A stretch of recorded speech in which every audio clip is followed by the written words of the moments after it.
दो पक्की सहेलियां थी। वह एक छोटे से गांव में रहती थी। राधा बहुत ही सीधी सादी और अच्छे स्वभाव की लड़की थी, परंतु मीना थोड़ी चालाक और मतलबी थी।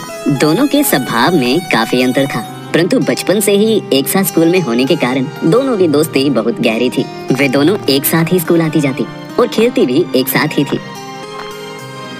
मीना, कल स्कूल की छुट्टी है, हम दोनों अपनी गुड़िया की शादी करेंगे। क्या राधा, छोटे बच्चों की तरह गुड्डी गुड़ियों से खेलती रहती हो? हम लोग कल बाजार घूमने दुकान में दयावान एक कंप्यूटर लेकर और मांझी एक रजिस्टर चलेंगे, वहाँ से नई चूड़ियाँ लेंगे। इस तरह दोनों हर जगह एक साथ जाया करती थी। राधा के पिताजी एक किसान थे, परंतु इस साल फसल अच्छी न होने के कारण उन्हें अपनी जमीन गिरवी रखनी पड़ी थी। एक दिन राधा और मीना स्कूल से वापस आ रही थी। दोनों बातें करती हुई मस्ती से चल रही थी। तभी पास से किसी के कहारने की आवाज आई। दोनों ने इधर उधर देखा, परंतु वहाँ कोई भी नजर नहीं है। वह जिस रास्ते से आ रही थी वह काफी सुनसान और झाड़ियों वाला रास्ता था। अरे मीना, तुमने सुना? किसी की आवाज आ रही है, जैसे कोई मदद मांग रहा हो। हाँ, मैंने भी आवाज तो सुनी। हो सकता है आसपास कोई फंसा हो, परंतु हमें क्या, चलो ना, घर जल्दी पहुँचना है। यहाँ रुक गए तो देर हो जाएगी। नहीं राधा, यदि किसी को हमारी मदद की जरूरत है तो हमें मदद जरूर करनी चाहिए। थोड़ी सी देर हो जाएगी तो क्या हुआ, हो सकता है कोई मुसीबत में हो। तभी दोबारा झाड़ियों से आवाज आई और राधा आवाज सुनकर वहीं रुक गई, पर मीना रुकने मांझी एक रजिस्टर लेकर बैठा था। भाई, तुम्हारी दुकान में तो कोई सामान तैयार नहीं हुई और बोली, देखो भाई, तुम्हें ज्यादा ही मदद का शौक है तो तुम रुको और देखो किसको मदद चाहिए। मुझे तो बहुत तेज भूख लग रही है, मैं घर जा रही हूँ। यह कहकर मीना वहाँ से घर की ओर चल दी, परंतु राधा का मन नहीं माना और वह झाड़ियों की तरफ जाकर देखने लगी कि आवाज कहाँ से आ रही है। राधा जैसे ही झाड़ियों के पास गई, वहाँ उसे बहुत ही सुंदर पोशाक में खूबसूरत सी लड़की झाड़ियों में फंसी दिखी। वह बुरी तरह झाड़ियों में फंसी हुई थी और अपने आप को निकालने की कोशिश कर रही थी। अरे, आप यहाँ कैसे फंस गयी? रुको रुको, मैं आपकी मदद करती हूँ। ये कहते हुए राधा उसकी मदद करने लगी और काफी कोशिशों के बाद उसने उसे झाड़ियों से निकाल लिया। झाड़ियों से निकालने के बाद राधा ने उसे ध्यान से देखा। वह एक परी लग रही थी। तुम्हारा बहुत बहुत शुक्रिया। मैं एक परी हूँ। मैं आसमान से धरती पर घूमने आई थी, परंतु जैसे ही मैं वापस जाने के लिए उड़ने लगी, मेरे पंख और पोशाक इन झाड़ियों में फंस गए। मैं काफी देर से मदद के लिए आवाज लगाती रही, परंतु कोई मेरी मदद के लिए नहीं आया। दुकान में तो कोई सामान नहीं है, कहाँ है हजारों का सामान? पर तुमने मेरी आवाज सुनते ही मेरी मदद की और मेरी जान बचा ली। यदि मैं थोड़ी देर और यहाँ फंसी रहती ना, तो शायद मैं वापस परीलोक कभी ना जा पाती। तुम्हारा बहुत बहुत शुक्रिया। क्या नाम है तुम्हारा? मेरा नाम राधा है और मैं इसी गांव में रहती हूँ। मैंने जैसे ही आपकी आवाज सुनी तो मुझे लगा शायद कोई बच्चा यहाँ फंस गया है, इसलिए मुझे उसकी मदद करनी चाहिए। परंतु मैं नहीं जानती थी कि आप परी हैं। पर मुझे बहुत खुशी है कि मैं आपके काम आ सकी और आपको इस परेशानी से निकाल पाई। अब आप अपने परीलोक वापस खुशी खुशी जा सकती हैं। राधा की बातें सुनकर परी को बहुत अच्छा लगा। राधा, तुम बहुत ही अच्छी और मदद करने वाली लड़की हो। तुमने अपने बारे में न सोचते हुए मुझे बचाने के लिए अपनी जान जोखिम में डाली और झाड़ियों से मुझे निकाला। मैं तुम्हारा ये एहसान उतार नहीं पाऊंगी, परंतु तुम बहुत अच्छी लड़की हो, इसलिए मैं तुम्हें एक जादुई पंख इनाम में दूंगी। हमारे परिलोक में बहुत सी जादुई चीजें हैं, परंतु हम धरती पर वह किसी को नहीं देते। हम कुछ समझा नहीं भैया। अरे तुम सब यहाँ आओ, मैं समझाता हूँ। सभी लोग मांझी थे क्योंकि लोग उसका गलत फायदा उठाते हैं, परंतु तुम्हें मैं एक जादुई पंख दूंगी क्योंकि तुम साफ दिल की नेक लड़की हो। तुम कभी भी इसका गलत फायदा नहीं उठाओगी। मुझे बहुत खुशी है कि मैं आपकी मदद कर पाई, पर मैं इस जादुई पंख का क्या करूंगी? देखो मीना, ऐसी चीजें उन्हीं लोगों को मिलती हैं जो इसके लायक होते हैं। इस जादुई पंख से तुम कुछ भी मांगोगी तो वो तुरंत आ जाएगा, और यदि कोई इच्छा प्रकट करोगी तो वो भी तुरंत पूर्ण हो जाएगी। एक बात का ख्याल रखना, इस पंख से कभी भी अपने लालच और ऐशो आराम के लिए कुछ मत मांगना, परंतु एक बात का ध्यान रखना, इस पंख को बहुत संभाल कर रखना ताकि ये किसी गलत व्यक्ति के हाथ ना लगे। अच्छा, अब मेरे जाने का समय आ गया है। मैं अपने परिलोक वापस जा रही हूँ। ये पंख तुम संभाल कर अपने घर ले जाओ, और ध्यान रहे अपने घर के लोगों के अलावा इसके बारे में किसी से जिक्र मत करना, वरना इसकी जादुई शक्ति खत्म हो जाएगी। परी वह पंख राधा के हाथ में थमाते हुए वहाँ से उड़कर आकाश की ओर चली जाती है। कर खड़े हो गए। हम तुम लोगों को ये समझा रहे हैं कि इस दुकान में हम ग्राहकों से एडवांस में। यह नजारा देखकर राधा बहुत अचंभित होती है और खुश भी होती है कि उसने उस परी की मदद की।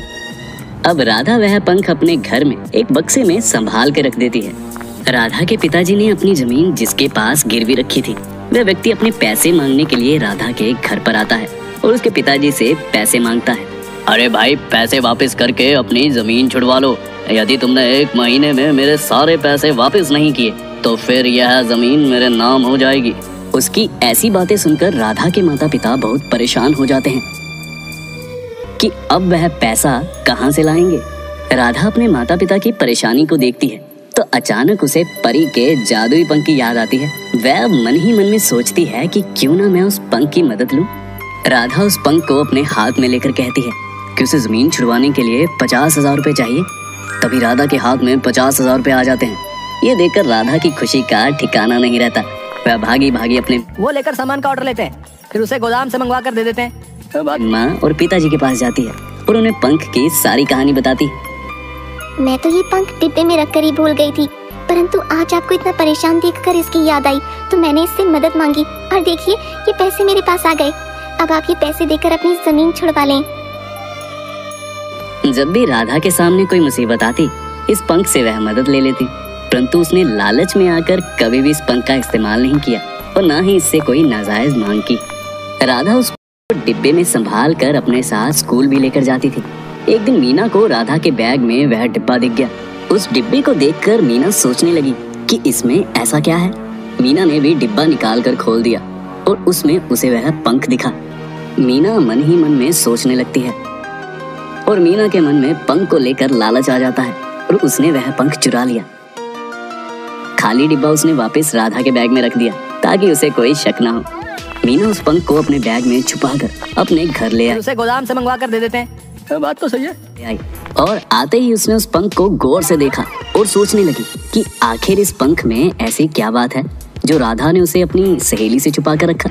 परंतु काफी देखने के बाद भी मीना को कुछ समझ में नहीं आता तो वह पंख को रखकर सो जाती है।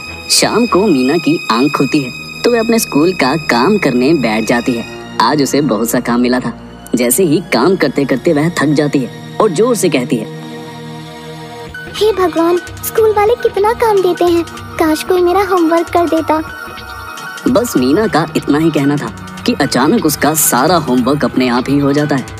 यह देखकर मीना का सर चकरा जाता है। वह मन ही मन में सोचने लगती है कि आज से पहले तो ऐसा कोई जादू नहीं हुआ कि कोई काम अपने आप हो जाए।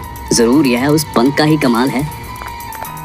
उस पंख के जादू को परखने के लिए मीना उससे कहती है कि उसे स्कूल के लिए नया बैग चाहिए। उसका पुराना बैग फट चुका था। मेरा बैग फट चुका है, काश हो तो लो वरना रहने दो भैया, कोई जबरदस्ती थोड़ी है। अरे भैया बुरा ना। मेरे पास नया बैग आ जाता। बस उसका इतना ही कहते ही उसके सामने एक नया बैग आ जाता है। मीना बहुत खुश होती है।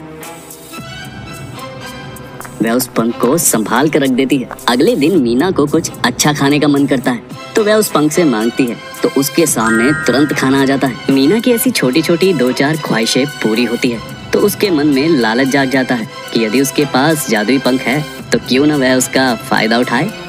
अगले दिन मीना और राधा का रिजल्ट आना था।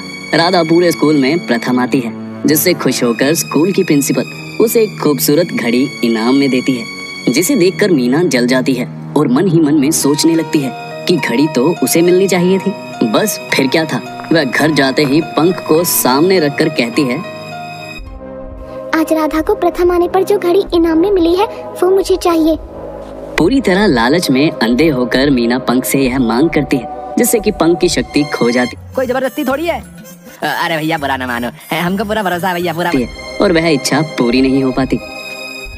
ये सब देखकर मीना को बहुत गुस्सा आता है और उस पंख को उठाकर तोड़ने की कोशिश करती है। तभी उसके सर पर एक डंडा पड़ता है, जिससे वह जमीन पर गिर जाती है। अब मीना का सर घूम जाता है और वह चक्कर खाकर गिर जाती है। थोड़ी देर बाद जब उसे होश आता है तब पंख में से आवाज आती है, मीना, तुमने बहुत गलत काम किया। ये पंख राधा का है और तुमने उसे बिना बताए इसे चोरी कर लिया और फिर तुमने राधा की इनाम की घड़ी केवल जलन और लालच में आकर इससे मांगी। ये बहुत गलत बात है। तुम जल्द से जल्द इसे राधा को वापस करके आओ, वरना तुम्हारे साथ अच्छा नहीं होगा। ये आवाज सुनते ही मीना बहुत डर जाती है और उसे वो डंडा याद आ जाता है जो उसके सर पर पड़ा था। वह पंख से माफी मांगती है और तुरंत ही उसे लेकर राधा के घर की ओर चल पड़ती है। मीना राधा के घर पहुंचकर उससे माफी मांगते हुए कहती है, राधा मुझे माफ कर दो, ये लो अपना पंख, मैं इसे वापस करने आई हूँ। जबरदस्ती थोड़ी है।